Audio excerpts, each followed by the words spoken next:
Alvorada, pessoal, bom dia, boa tarde, boa noite, como diz a doutora Lisiane, aqui presente, aqui conosco.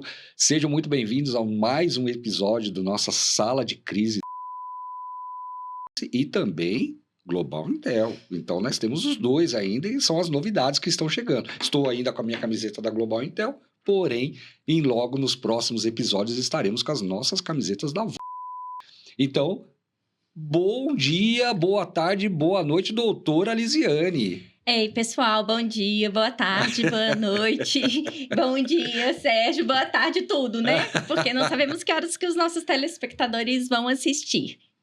É isso aí. E hoje nós temos a presença importantíssima de um grande especialista que eu já quero agradecer de antemão a oportunidade dele estar aqui batendo um papo conosco e falar um pouquinho da sua experiência. Gente, vai ser um episódio fantástico. Vocês vão ver a experiência que tem esse grande profissional. Seja muito bem-vindo, meu grande amigo Sérgio Brezink. Seja muito bem-vindo. Olá, doutor Ricardo, olá, doutora Lisiane, é um prazer imenso estar aqui na Sala de Crise, nesse podcast É global. isso aí. Então, poxa, olha, que legal, né? Eu agradeço muito pela oportunidade de estar aqui com todos vocês para podermos conversar. E também aos espectadores do podcast, tal qual a doutora Lisiane nos fala, bom dia, boa tarde, boa noite. É isso aí, doutora Lisiane, apresente o nosso grande convidado, ilustre convidado. E nós estamos muito felizes hoje de estar com o Sérgio. Pessoalmente, né, Sérgio, assim, já tive a oportunidade de fazer uma dobradinha e o Sérgio é uma pessoa incrível, um profissional, um ser humano fantástico. E eu quero começar dizendo uma frase dele que sempre ficou guardada comigo. Emergências não são estáticas, elas mudam, desafiam, exigem decisões rápidas. Ler é o começo, compreender e agir é o que faz a diferença. Este é o grande Sérgio, né? Transforma terminais em operações seguras, eficientes e de alta confiabilidade. Mais de 25 anos garantindo confiabilidade, segurança, sustentabilidade e eficiência em terminais de energia e logística.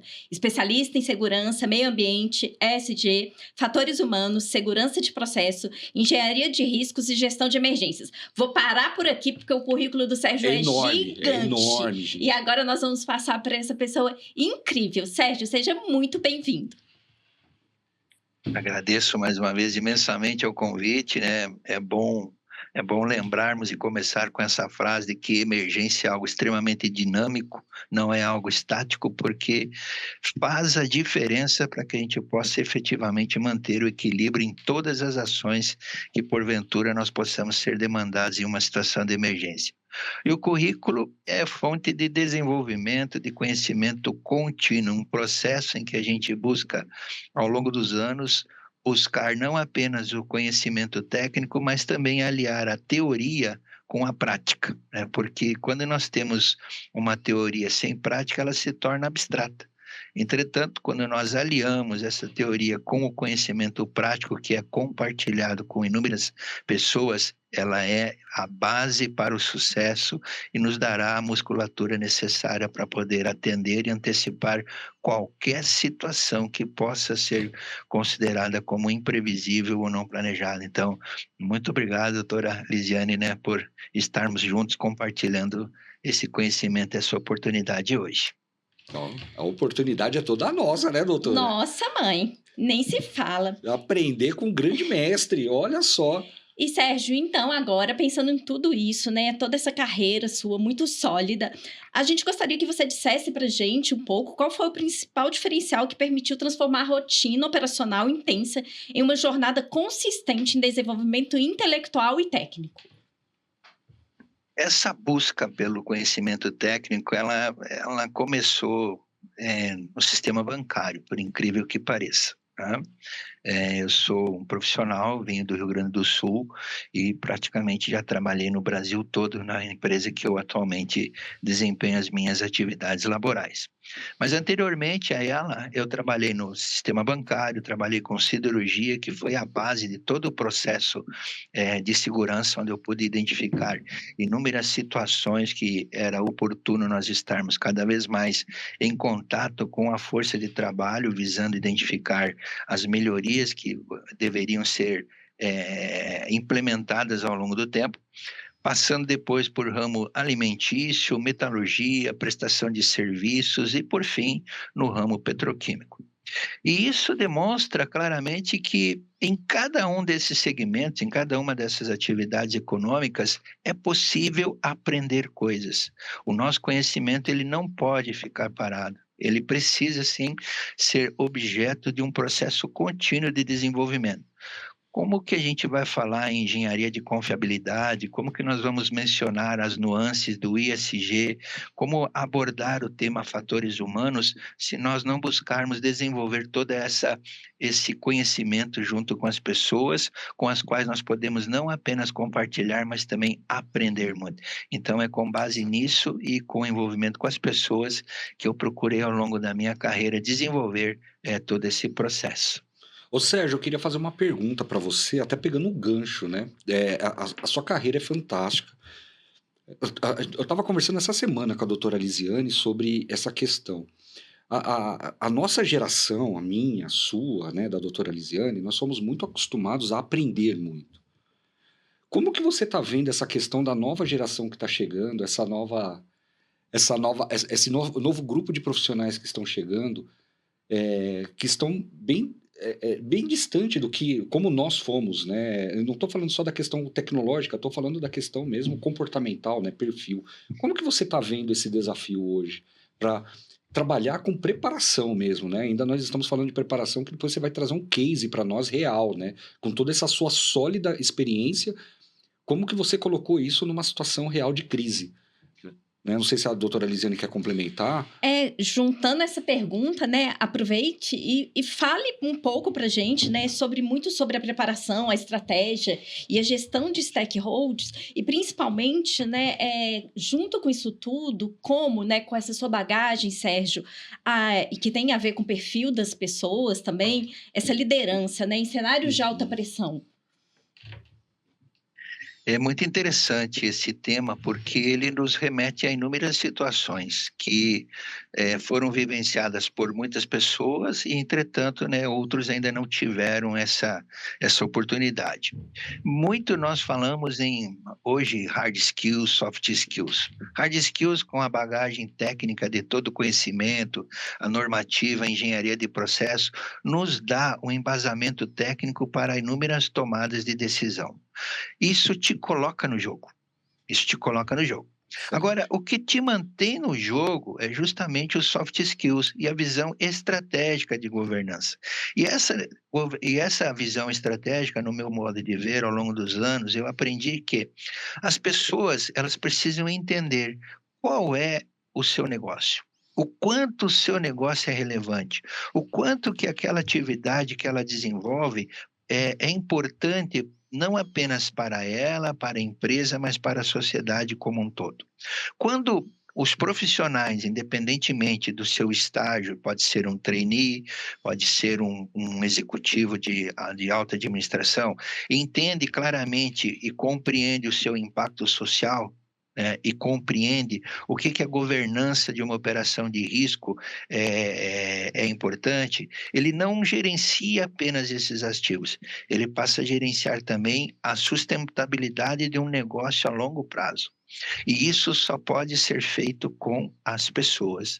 Então, para mim, claramente, né, com o uso hoje muito corriqueiro, rotineiro de todas as ferramentas de inteligência artificial que nós temos, todas as tecnologias de automação, de processos e atualização de recursos humanos, né, para o conceito de liderança, boas práticas, conhecimento de processos, faz com que a gente tenha uma visão estratégica. Agora, se porventura nós não estivermos no campo, conversando com as pessoas, promovendo uma escutativa e buscando soluções em conjunto, entendendo quais são as dores, quais são os problemas e de que maneira nós poderemos buscar soluções que sejam viáveis, tanto do ponto de vista técnico quanto econômico, financeiro e principalmente de segurança, nós não conseguiríamos ir a lugar nenhum.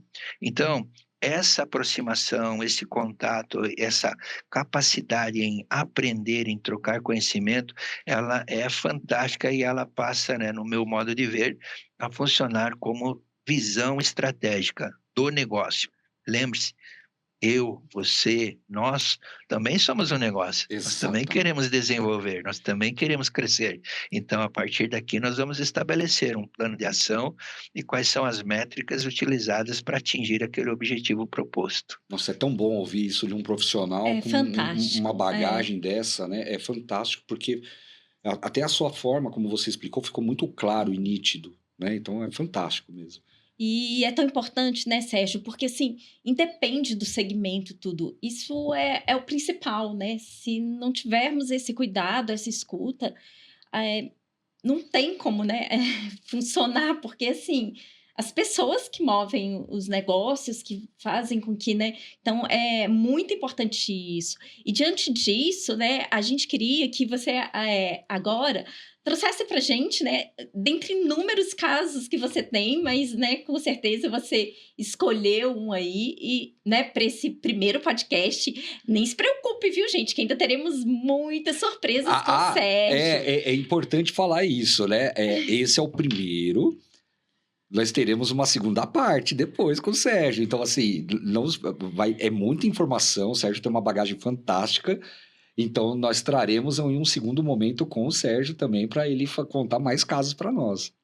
Aproveite esse momento agora e traga, né, para os nossos telespectadores, para todos que estão ouvindo, né, de todas as áreas, todos os segmentos, um caso concreto que você entenda como algo, né, que com certeza vai tocar as pessoas, vai tocar, né, desde o operacional, né, o estratégico, a linha de staff e, né, os CEOs das empresas, para que a gente possa, né, muito buscar isso que você trouxe no início, a prática aliada fortemente, né, a essa bagagem sólida que você traz para gente. As histórias que nós temos com relação a diversos atendimentos de emergência, elas passam desde as questões de segurança ocupacional, a acidentes com lesão, a incidentes críticos, né, envolvendo segurança de processo.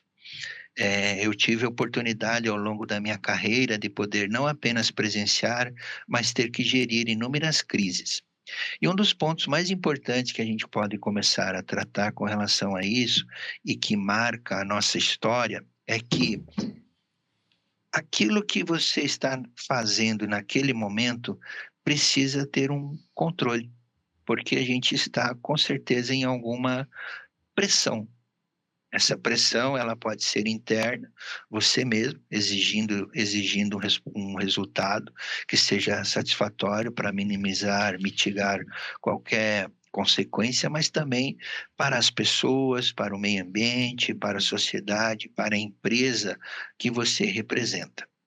Eh, eu pude participar efetivamente, e dessa forma também é importante destacar que nem sempre participar, atender uma emergência significa que você está na linha de frente. Uhum. Você pode estar de acordo com o cenário, com a dinâmica daquele evento, eh, posicionar-se em determinada atribuição. E aí um ponto importante que nós devemos chamar a atenção é o uso da metodologia do ICS, do Incident Command System, né? Como que a gente faz? Eh, 2 casos emblemáticos, assim, que têm a ver com o incêndio, né, acontecer na minha carreira. O primeiro em São Francisco do Sul, né, maiores, eu estou comentando em que envolveu diversos stakeholders.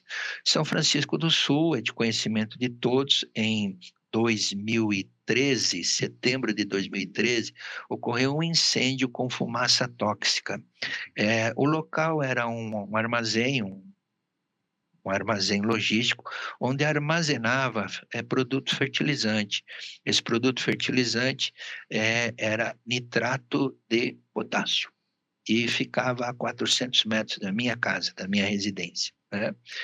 E essa fumaça que foi combatida com o apoio de corpo de bombeiros voluntários, corpo de bombeiros militar e diversas pessoas, inclusive, né, a empresa da qual eu participava à época como coordenador de segurança, meio ambiente e saúde, é, é, estabelecemos inúmeras ações para poder fazer. E esse caso ele durou 66 horas. Nossa. 66 horas de combate.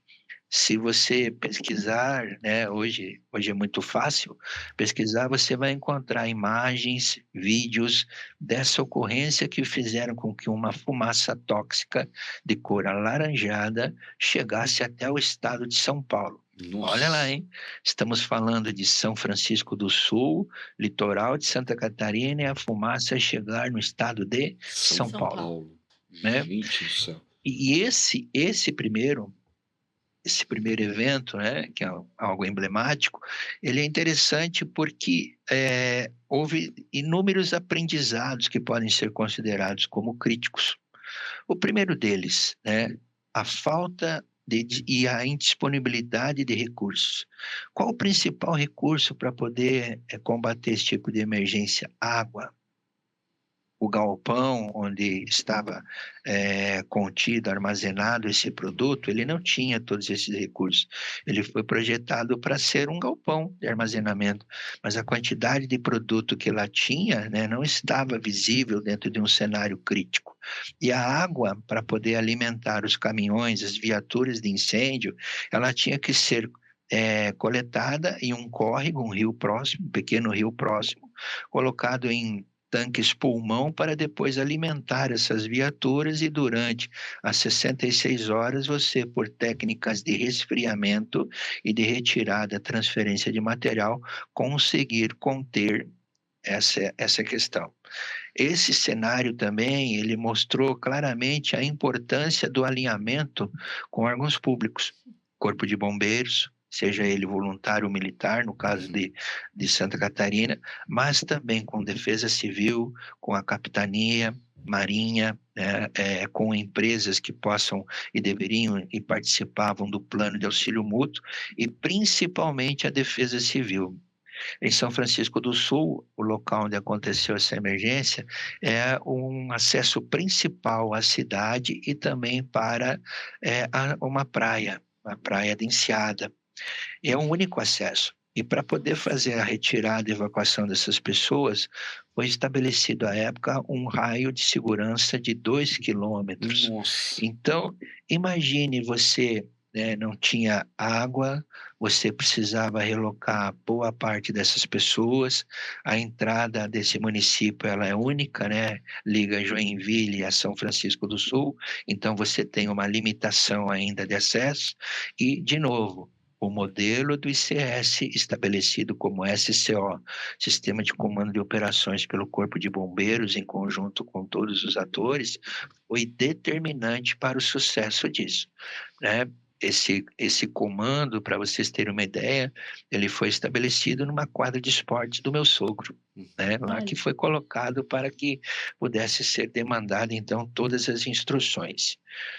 E o evento que a doutora Elisiane comentou, que é um divisor de águas, eu acredito que na carreira profissional de muitas pessoas, foi o incêndio químico que aconteceu em Santos. Um incêndio tridimensional numa empresa de armazenamento de combustíveis e que trouxe para nós inúmeros aprendizados. Você tem uma questão de estar num porto, o maior porto do Brasil, que é o Porto de Santos, o qual ele teve que interromper as suas operações durante todo o processo de combate. Foram 9 dias, né? As empresas do entorno também foram impactadas diretamente, porque tinham que atender e participaram como um plano de auxílio mútuo para poder fazer o combate junto com o Corpo de Bombeiros, naquele cenário que era um cenário de catástrofe. Uma catástrofe que nós podemos dizer que era estendida. E o interessante, né, é que A época, quando eu falo que toda e qualquer emergência ela não é estática, é porque essa dinâmica ela aconteceu de inúmeras razões. Uhum.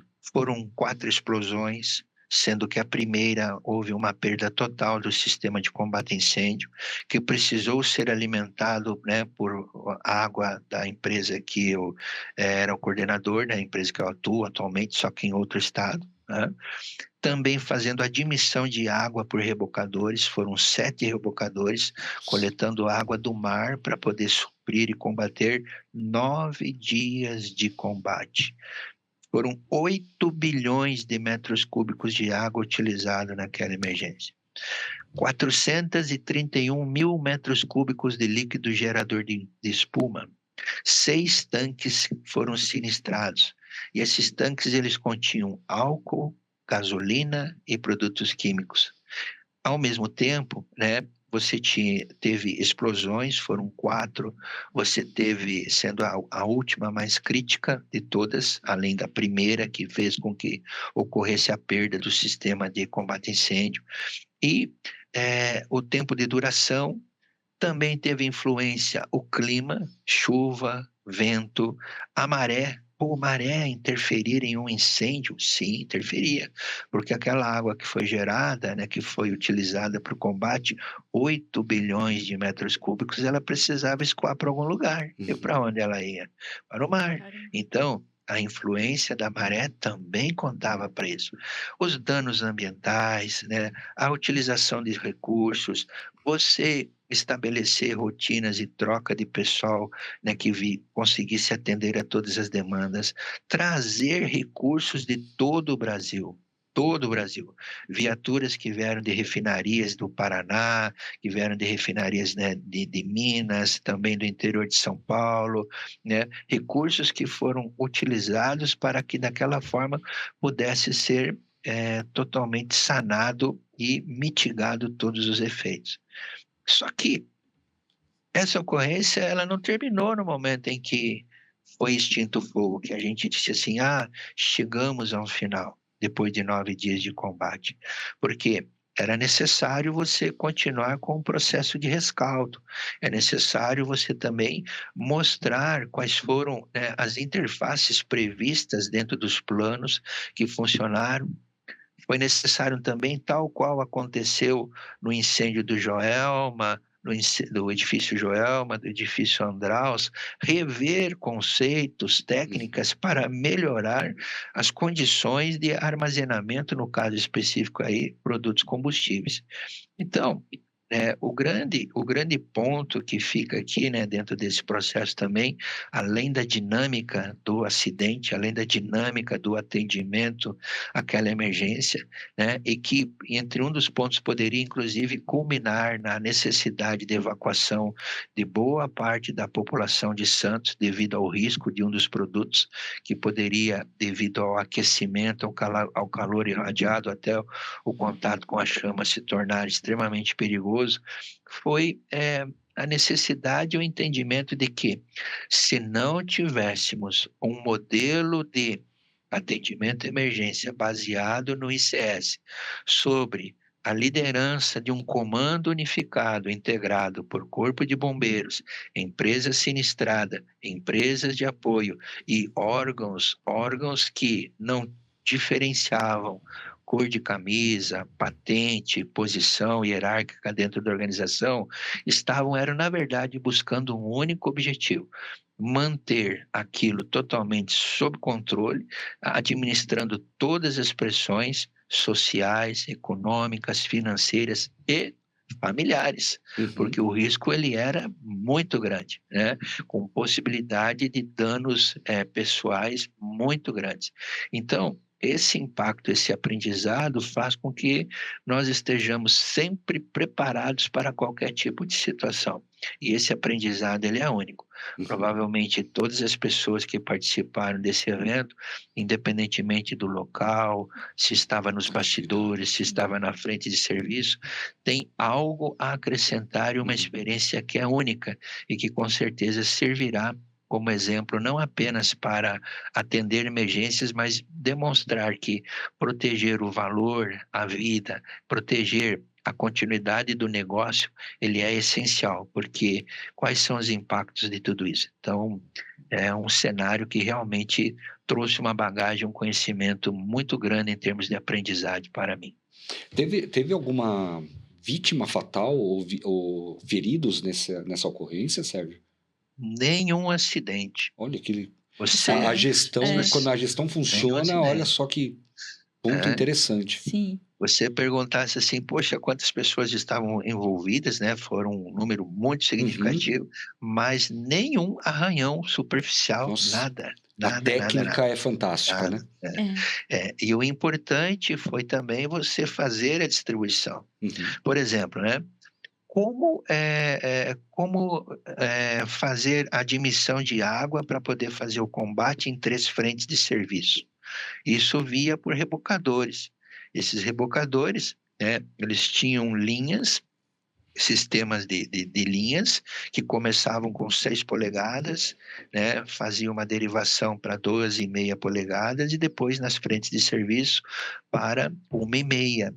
Só que não era apenas isso, você tinha canhões de apoio, você tinha que estabelecer níveis de pressão e de vazão, né? Se porventura uma mangueira rompesse, você tinha que ter identificado claramente qual era a linha e qual frente de serviço estaria impactada, os meios de comunicação, as ações ambientais, a alimentação dessas pessoas, né? O processo de como fazer o combate só foi possível porque com a metodologia do ICS, isso era sempre tratado em reuniões periódicas que tinham uma análise do processo e que permitiam tomada de decisão sob pressão. E imagine, né? 9 dias, gente, 9 são dias. 9 dias, 9 dias de fogo intenso, 9 dias, com interrupção de toda negociação. Motoristas de caminhão, quem conhece ali Santos sabe, Uhum. você tem o acesso pela rodovia Anchieta, rodovia Imigrantes, saída pela Padre Manuel de Nóbrega, em direção a Regis Bittencourt, e ao lado você tem Santos, São Vicente, logo em seguida Praia Grande, Guarujá. Então, imagine a dimensão de tudo isso no maior porto de Santos. Exatamente. Pressão gigantesca.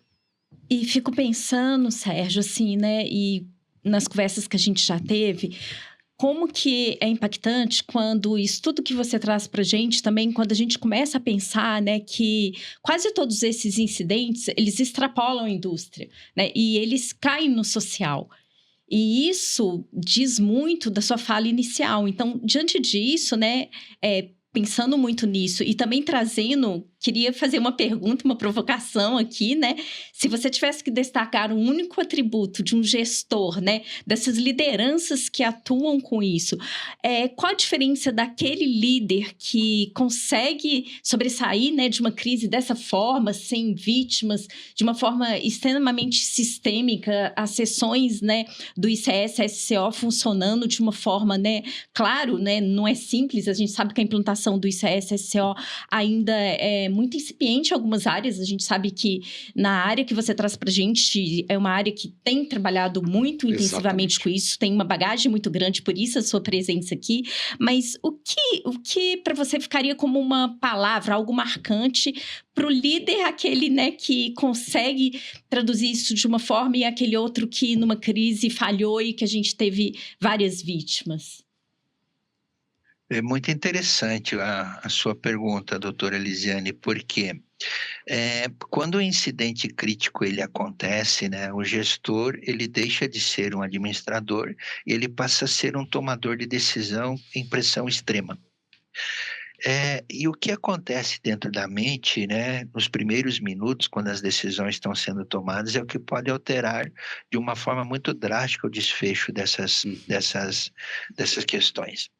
Então, um bom comandante de incidente, para mim, né, seja utilizando a metodologia ECS, né, que é a que eu entendo que é a melhor, ele tem que entender que ele não vai controlar o evento inicial. Uhum. Não vai. Isso já aconteceu. Já aconteceu. Né?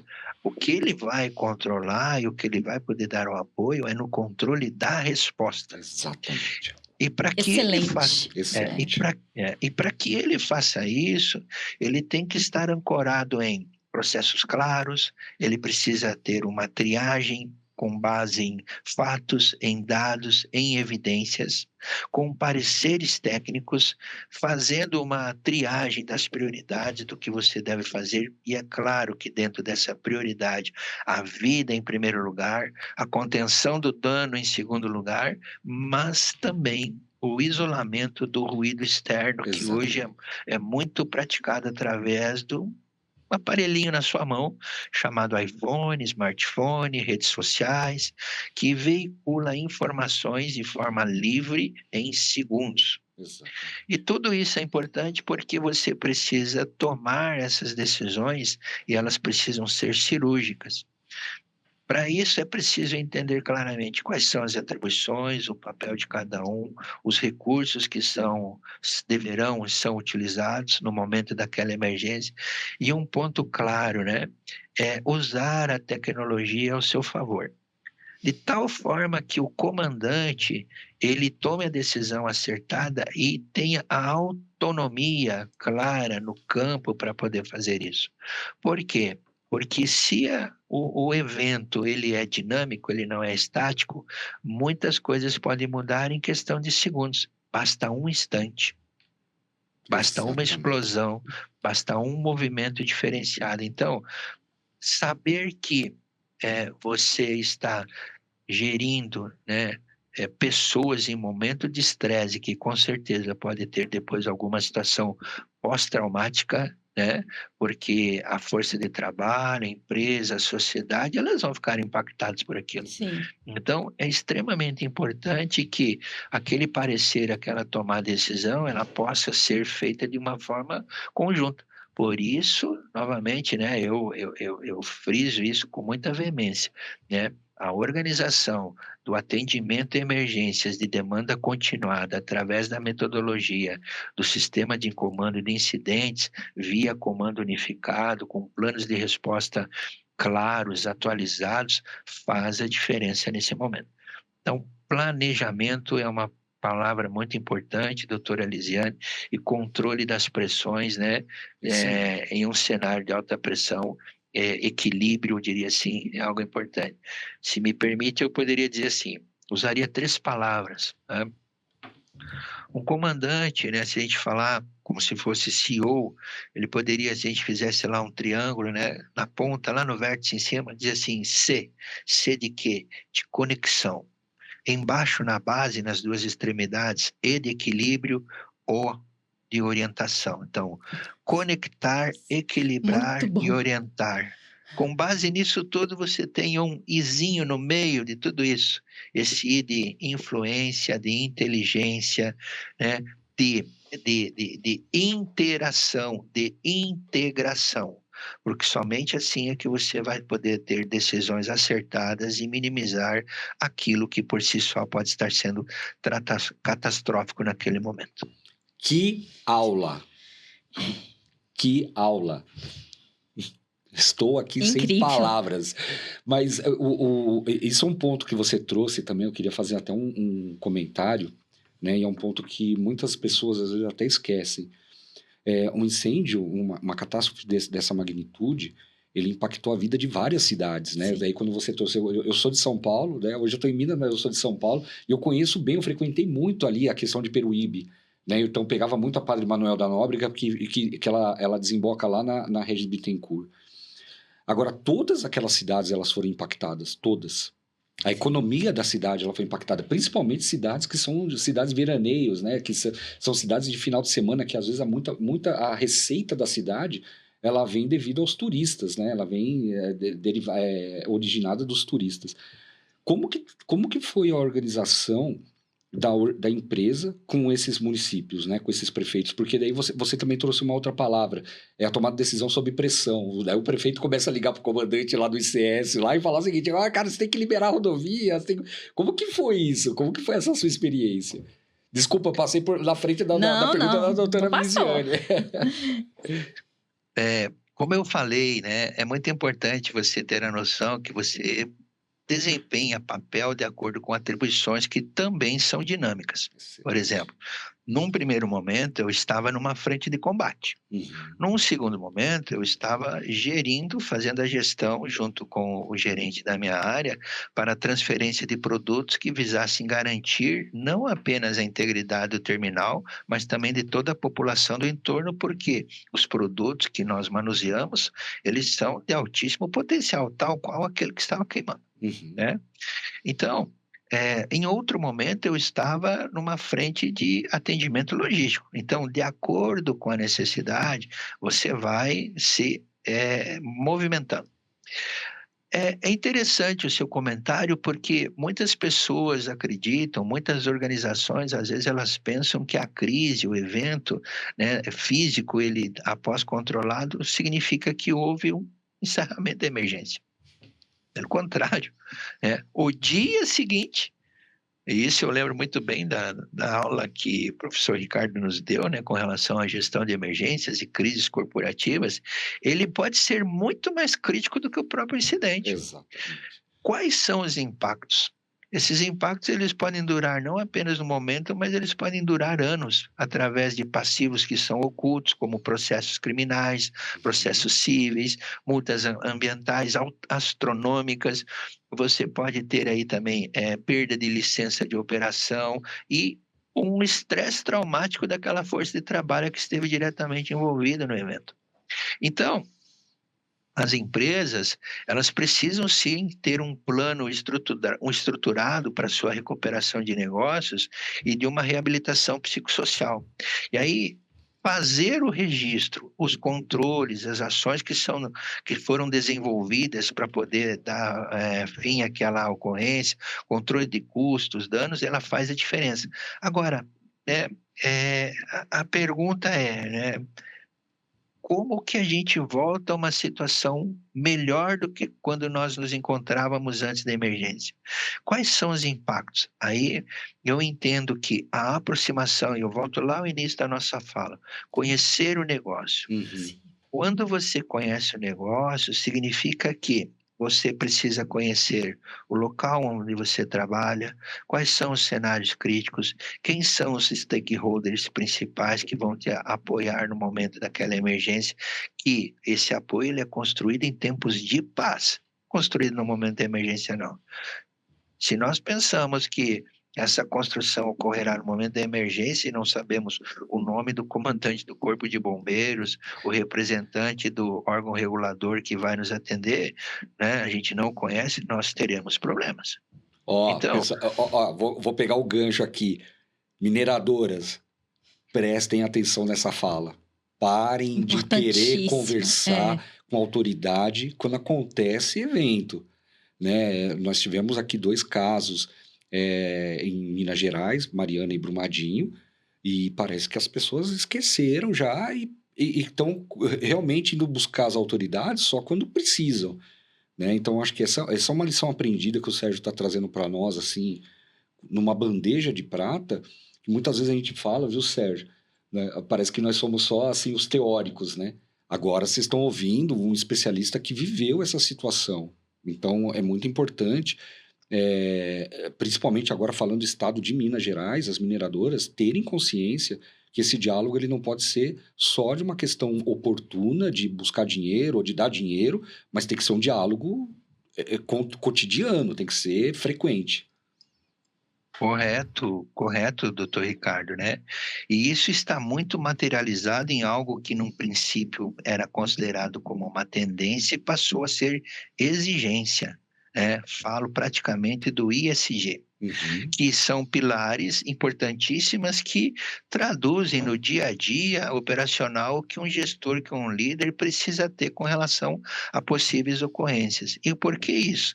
Porque através do ESG, dos pilares de ambiental, que significa, por exemplo, zero vazamento, que significa uma transição energética, do S social, que é o cuidado ativo com a força de trabalho, com as pessoas, do desenvolvimento das comunidades do entorno, o G de governança, né, que é a garantia que todas as decisões técnicas elas seguem padrões éticos, padrões de engenharia rigorosos, independentemente de qualquer pressão que possa ocorrer. significa que a própria sustentabilidade daquela empresa, daquela organização, traduzida não apenas em valor de mercado, mas pelo respeito que estará sendo difundido na região onde ela atua. Eu sempre procuro falar, né, que às vezes você tem uma única chance para demonstrar claramente qual é a sua imagem. Exatamente. Você pode ter uma pessoa, né, um líder, um profissional, né, que ele vai visitar a sua instalação uma única vez, ele nunca mais vai passar ali. E a imagem que ele levará é aquilo que os olhos viram, Exatamente. o que os ouvidos ouviram. Então, se nós não estivermos focados em entender, né, onde nós atuamos, quais são os impactos do nosso negócio, fica diferente. Eu até, né, me atrevo a complementar, né, ao seu comentário, que como gestor a gente precisa exercitar sempre algumas perguntas básicas. Uhum. A primeira delas, né, que é uma pergunta-chave, que exige uma resposta, e não existe resposta certa ou errada. Isso vai depender do contexto em que a empresa está localizada, né? Mas a primeira pergunta que eu sempre faço é: os nossos riscos críticos, eles são gerenciados de forma eficaz? Como é que você mede isso? Nós estamos aprendendo com as lições. É mais fácil aprender com as lições dos outros. É mais fácil. Então, aí tem um livro, inclusive, do Trevor Kletz, né, que diz, o nome do livro é O que houve de errado. O que houve de errado. Né, e ele comenta, né, que as empresas não têm memória. As empresas não têm memória, mas a mídia, os livros, as pessoas têm. Tem. E muita. E muita. Outro ponto, né? Você gerencia pessoas, independentemente do grau hierárquico, né, onde possa estar localizado e desenvolvendo essa atribuição de liderança. Os líderes, eles estão criando as condições certas de trabalho? Nós estamos identificando quais são os sinais fracos, né, as falhas recorrentes que são sistêmicas e que podem se tornar em eventos graves, e estamos adotando ações preventivas antes que se materialize em uma grande perda ou uma catástrofe. E acima de tudo, né, as nossas ações, elas estão fazendo a diferença. Então, entender o risco, compreender o risco, ir à área operacional, conversar com as pessoas, promover a escuta ativa, estabelecer ações que visem não só perenizar o negócio, mas demonstrar claramente para os trabalhadores, para a sociedade, que aquilo que você está fazendo irá promover um legado, não apenas para elas, mas para a própria sociedade, é o que faz a diferença. E isso, né, se consolida, eu entendo que uma expressão: disciplina operacional. Disciplina operacional. E essa disciplina operacional, né, tem vários segmentos lá, né? Se a gente utilizasse aqui um mapa mental, com certeza ficaria. A doutora Lisiane aqui já até brilhou o olho aqui. Ela adora o mapa mental. Ela é fã de mapas mentais. Eu aprendi muito com ela, aprendi muito não só a fazer, mas a utilizar essa ferramenta, né? Então, ela brilhou até o olho na hora que você falou a palavra. Sérgio, é assim, eu confesso que eu fico sempre muito encantada e muito feliz de te escutar. A hora voa e eu fico assim, meu Deus do céu, um dia tinha que ter não sei quantas. Tem umas 6 horas de podcast. Realmente você é um profissional excepcional, sabe? Então, assim, gente, eu tô aqui um pouco triste de dizer isso, mas eu vou ter que dizer que a gente tá seguindo para o nosso final, mas que no nosso próximo bloco, que nós ainda vamos contar para vocês, né, quando vai ser, mas o Sérgio vai continuar com a gente no outro bloco, e aí ele vai falar sobre a cultura, resiliência e futuro da indústria, e também vai falar sobre marca, liderança e legado profissional. Imaginem, né, se hoje já foi esse espetáculo, imagina como que vai ser na próxima. Mas eu queria chamar uma atenção aqui bem rapidinho sobre a frase que você traz para a gente também, sobre a questão de independente da pressão, né? Isso é muito marcante, assim, para a gente, né, Jovenardi? Porque a gente trabalha exatamente com isso e nós não podemos ceder apressões, colocando, né, vidas, patrimônios, né, diversas coisas, o meio ambiente em risco. E, por último, queria deixar aqui, né, queria que primeiro, antes de passar para o Juvenardi e depois eu finalizar aqui, que você deixasse uma frase, uma palavra para os nossos telespectadores, para eles esperarem bem ansiosos para o nosso próximo bloco com você. Interessante. A senhora bem conhece, né? O professor Ricardo também, o doutor Ricardo também. Eu tenho uma frase que é o meu propósito, né? O meu propósito diz assim, né? Garantir a vida para transformar vidas. Que legal. Garantir a vida para transformar vidas. Isso vai ficar numa legenda aqui, tá? A gente vai colocar até na chamada do seu podcast mesmo, vai ser essa sua frase, assinada por você. E isso tem um significado muito grande, muito grande. Então, né, eu até convido a todas as pessoas que estão assistindo hoje, que estão ouvindo e que vão ter oportunidade desse segundo momento, de pensar o que isso significaria para você. Né? Qual é o seu propósito? Como líderes, nós atuamos o tempo todo sob pressão, com certeza. Às vezes maior, às vezes menor, pressão por resultados.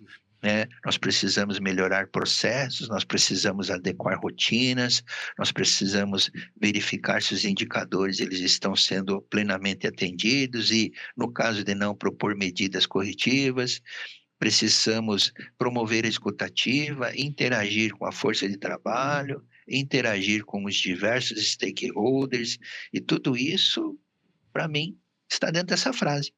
Garantir a vida para transformar vidas. O que significa? Que, no mínimo, toda e qualquer ação que eu faça, por menor que seja, ela vai impactar a vida de alguém. Excelente. Cabe a mim, né, como pessoa, como profissional, estabelecer que esse impacto seja sempre positivo. Exatamente. Então, eu entendo que é um grande desafio quando nós vamos olhar, né, para um atendimento de emergência ou para qualquer outra situação que nos leve a tomadas de decisão, né, diárias, como acontecem todos os dias nos mais diferentes segmentos e atividades profissionais que ocorrem no mundo. Então, essa é a frase, doutora. Garantir a vida para transformar vidas. Esse é o propósito de Sérgio Moacir. Brilhante. Brilhante. Excelente. Resume de uma forma fantástica. Doutor Juvenardi. Bom, doutora Lisiane, chegamos ao final de mais um episódio aqui da nossa sala de crise. Eu acho que é importantíssimo. Esse foi um dos episódios assim que foram mais emocionantes para nós, porque o Sérgio ele traz para nós uma experiência real do que nós falamos, né? E está muito alinhado com o propósito da Global, né, doutora, que é realmente salvaguardar as vidas e impactar de forma positiva a vida das pessoas. Né? Essa lição aprendida, não deixem de assistir, ouçam, repitam o podcast, porque é importante aprender com essas lições do Sérgio, de realmente qual que é o propósito que você quer. Você quer realmente ter só uma carreira ou você quer realmente impactar de uma forma significativa e positiva a vida das pessoas? Pode ver que é um profissional que passou por 2 grandes desastres e que com praticamente zero vítimas. Zero vítimas. E esse é o legado que ele está deixando. Né? Então, isso é muito importante nós ouvirmos, prestarmos atenção. Já reitero aqui o pedido do segundo encontro nosso e gostaria... inclusive aqui de oficialmente, né, daí se me permite, doutora, com a sua autorização, né, convidar o professor Sérgio para estar fazendo parte aí das nossas imersões como instrutor, porque esse legado, essa experiência, essa bagagem está completamente alinhado com o que nós pregamos em todas as nossas imersões e novamente, é o que nós não podemos perder. Tá? Então, fica o meu convite aqui, né? Eu me antecipei até a doutora Lisiane aqui, mas fica o nosso convite aqui, obviamente depois conversaremos, mas eu acho que os profissionais, os alunos que vierem a fazer uma imersão conosco irão aprender muito, irão ganhar muito com a experiência do Sérgio. Com certeza, mas o Sérgio vai receber um presente surpresa lá na casa dele ou em algum lugar que ele ainda vai nos dizer, mas... E aí vai ter alguma carta surpresa, ele ainda não sabe das histórias das cartas, mas... Ele vai receber, mas eu também gostaria aqui, né, de dizer, Sérgio, que foi... incrível, né? Eu sabia que não seria diferente. Cada vez que eu te escuto, eu sempre aprendo muito. Tenho certeza que os nossos telespectadores também vão aprender bastante. E muito mais do que trazer um conhecimento, trazer uma experiência prática, uma técnica, né? Você traz uma divisão mesmo, assim, da excelência na gestão, da excelência da liderança humana, da liderança, né, que tem essa capacidade, essa bagagem, né, de tomar decisões nos momentos críticos. E isso é muito importante, né, para todo o mercado brasileiro e até fora. Então, esse podcast é algo, assim, fantástico e vem num momento muito propício, né, de um momento nosso, de uma transição forte e de uma mudança que você está sendo o primeiro aí, a participar, né? É o nosso primeiro podcast. Não à toa, né, nós o convidamos, porque você traz isso, você diz disso, você diz muito, né? Depois você vai entender um pouco dessa mudança nossa de marca e porquê. E com isso, né, eu acho que a gente aqui, né, você junto com a gente está dando um presente, né, para todos os gestores de todas as áreas, de qualquer segmento, para o nosso país, para que possamos cada vez mais pensar ainda mais diante dos cenários que a gente tem cada vez mais visto, que tem se intensificado, né, de questões e de incidentes aí, para que a gente possa cada vez mais aprender e somar forças. E já fica aqui muitos convites mesmo. Você vai receber essa carta especial aí, nossa, e em nome da Global Intel, né, a gente agradece agora em nome da transição da Global Intel, né? Isso aí. A gente agradece demais e deixa aqui nosso forte abraço para todos vocês aí, e com certeza esse podcast eu, pelo menos, vou rever várias vezes, vou escutar várias vezes, para que eu possa cada vez mais, né, pegar esse pouquinho aí dessa grandiosidade que você traz pra gente. Nosso muitíssimo obrigada, Sérgio. Eu que agradeço a Global, Intel e agora Dr. Ricardo, doutora Lisiane, por essa oportunidade e ter esse debate extremamente qualificado, bem como inúmeros outros que deverão acontecer em outros podcasts com outras pessoas, né? Eu parabenizo vocês por esse papel de vanguarda que vocês estão tendo nesse momento e com certeza vão trazer inúmeros temas que serão relevantes para a sociedade como um todo, não apenas a nível nacional, mas também internacional. E, né, como ponto final, assim, nesse nosso primeiro contato, eu diria para as pessoas, você nem sempre precisa estar na frente, nem sempre você precisa ser a figura que está em evidência. Muitas vezes, todo o apoio que você fez, toda a logística que você colocou, influenciou diretamente nos resultados. Então, sempre pense nisso, né? E contem comigo para poder contribuir e desenvolver, né, as pessoas, as indústrias, né, as entidades, as empresas e principalmente também as lideranças nesse grande processo aí. Meu muito obrigado e um grande abraço a todos também. Muito obrigado, Sérgio. Brevemente você estará aqui conosco. E aqui em Minas, aqui presencial na base da Global Intel, vai ser muito importante recebê-lo aqui e deixar aí o nosso muito obrigado a você que nos acompanhou, nos acompanhe nas nossas redes sociais, compartilhem esse podcast com seus amigos, com seus gestores, é muito importante compartilhar essas informações para com que a gente realmente fortaleça a cultura prevencionista no Brasil. Venham para a Global Intel, fiquem sempre seguros e até o nosso próximo episódio, até o nosso próximo podcast. Até!